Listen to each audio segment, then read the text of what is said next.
வசுதேவசுதம் தேவம் கம்சஜானூரமர்தனம் தேவகி பரமானந்தம் கிருஷ்ணம் வந்தே ஜெகத்குரும். சதாசிவசமாரம்பம் சங்கராச்சாரியமத்தியமம் அஸ்மதாச்சாரியபரியந்தம் வந்தே குரு பரம்பராம். சீரணியும் நிழலின் விழி மழுமான் நகம் திரிந்த எரி பொருந்த விடம் தெரிந்திடாமல் தாரணி அன்பரையாட அவர் போல் வந்த சிவசிகாமணி எவர்க்கும் தலைவன் என்கோன் காணனியும் நடிய ஒழில் கமலை வெந்தன் கருணை மழை பொழியும் இரு கடைக்கண்ணாளன் பாரணியும் ஞானசம்பந்தன் எந்தை பரமனிரு சரணமலர் பரவி வாழ்வாம். எல்லாம் வல்ல அங்கேற்கனி உடனான செந்தமிழ் சொக்கன் திருவள் கருணையினாலும் இந்த பரந்த பாரத தேசம் முழுவதும் நமக்கு வியாபித்திருக்கின்ற முனிவர்கள், ரிஷிகள், குருமார்கள் பல்வேறு விதமான வழிபாட்டு முறைகளை அருளி செய்திருக்கிறார்கள். நம்முடைய நடைமுறை வாழ்க்கையில் இருக்கின்ற ஒவ்வொரு சிறு பிரச்சனையிலிருந்து பெரிய பிரச்சனை வரைக்கும் நமக்கு தீர்வு காண்பதற்கு வழிவகை வகித்திருக்கிறார்கள். அந்த வகையிலே இன்றைய தினம் ஸ்ரீரங்கம் நம்பெருமாள் மேலூர் காசிச்செட்டி சத்திரத்திலிருந்து வெள்ளி கிரட வாகனத்திலே எழுந்தருள இருக்கிறார்கள். மாலை 6 மணி அளவில் இந்த நிகழ்ச்சி நடைபெறும் என்று எதிர்பார்க்கப்படுகிறது. ஸ்ரீரங்கமே சுக்கரக்ஷேத்திரம். அந்த சுக்கரக்ஷேத்திரத்தில் வெள்ளி கிரட வாகனத்தில் பெருமாள் தரிசனம் பண்ணுறது ரொம்ப விசேஷம். இன்றைய தினம் அந்த வெள்ளி கிரட வாகன சேவையை காண்பவர்களுக்கு பொருளாதார ரீதியாக இருக்கின்ற எல்லா பிரச்சனைகளும் மன தைரியமும் மன ஒருமைப்பாடும் கிடைக்கும். ஆகவே யார் யாரெல்லாம் முடியுமோ அவர்கள் தரிசிக்கும்படியாக கேட்டுக்கொள்ளும். நாளைய தினம் ஒரு முக்கியமான நாள்.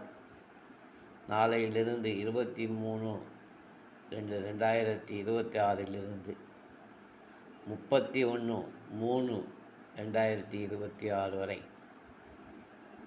சற்றேறக்குறைய 40 நாட்கள் சந்திரன் கேது நீங்களாக. சந்திரன் 2 நாளில் இப்படி மாறி மாறி போகும். அதனாலையும் கேது சிம்மத்தில் இருக்குது.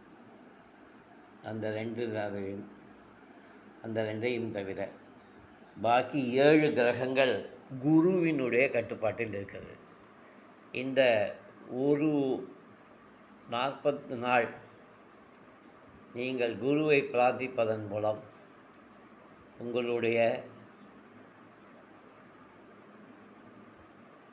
திருமண வாழ்க்கை சீரடையும், திருமணங்கள் கைகூடும், வேலை வாய்ப்பு.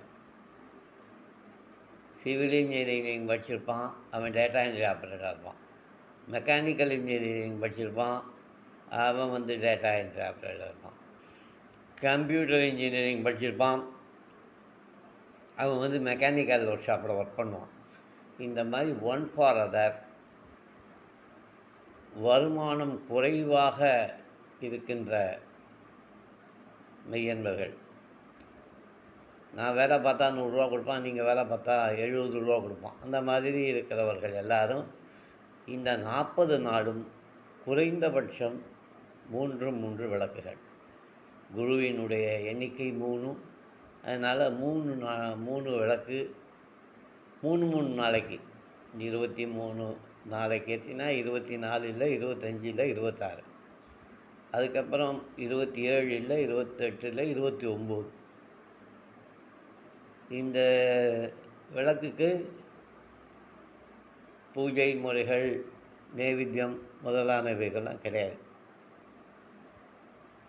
நீங்கள் 3 விளக்கை கொஞ்சோண்டு கருப்பு கொண்டக்கடலை, ஏன்னா இதெல்லாம் வெள்ளையெல்லாம் ஹைப்ரிட் தான், அதனால் கருப்பு தான் அதனுடைய கலர். கருப்பு கொண்டக்கடலையை ஒரு 4 கொண்டக்கடலையை போட்டு ஒரு தட்டில் வீட்டில் ஒரு பூஜை ரூமில் வைக்க முடிஞ்சால் வைக்கலாம், இல்லை வெளியில் எங்கேயாவது ஒரு இடத்துல 3 விளக்கை ஏற்றி ஒரு ஒரு 10 நிமிஷம் நமக்கு என்ன பிரார்த்தனையோ, என்ன ப்ரையாரிட்டியான பிரார்த்தனையோ வரிசையாக லிஸ்ட்டு போட்டு பேப்பரில் எழுதின்லாம் சொல்லக்கூடாது. என்ன ப்ரையாரிட்டியோ அந்த ப்ரையாரிட்டி பிரார்த்தனையை பண்ணிவிட்டு 10 நிமிஷம் கழித்து அந்த விளக்கை மலைக்கே ஏற்றிடலாம். இதனால் உங்களுடைய கடன் தீரும், பொருளாதாரம் மேம்படும், வேலை வாய்ப்புகள் கிடைக்கும், குடும்பத்தில் ஒரு ஒற்றுமை இருக்கும். இதனுடைய சங்கல்பத்தை நாளைக்கு நான் வீடியோவில் போடுறேன்.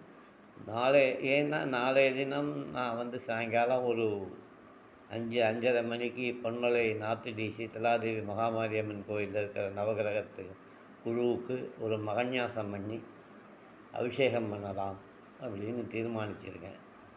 கிட்டத்தட்ட ஒரு 4-5 ஆண்டுகள் ஆயிடுச்சு அந்த கோயில் பூஜை பண்ணி. நாளைக்கு பண்ணலான்னு இருக்கேன். அதனால் பண்ணும்போது உங்களுக்கு வீடியோ போடுறேன். ராம் ராம்.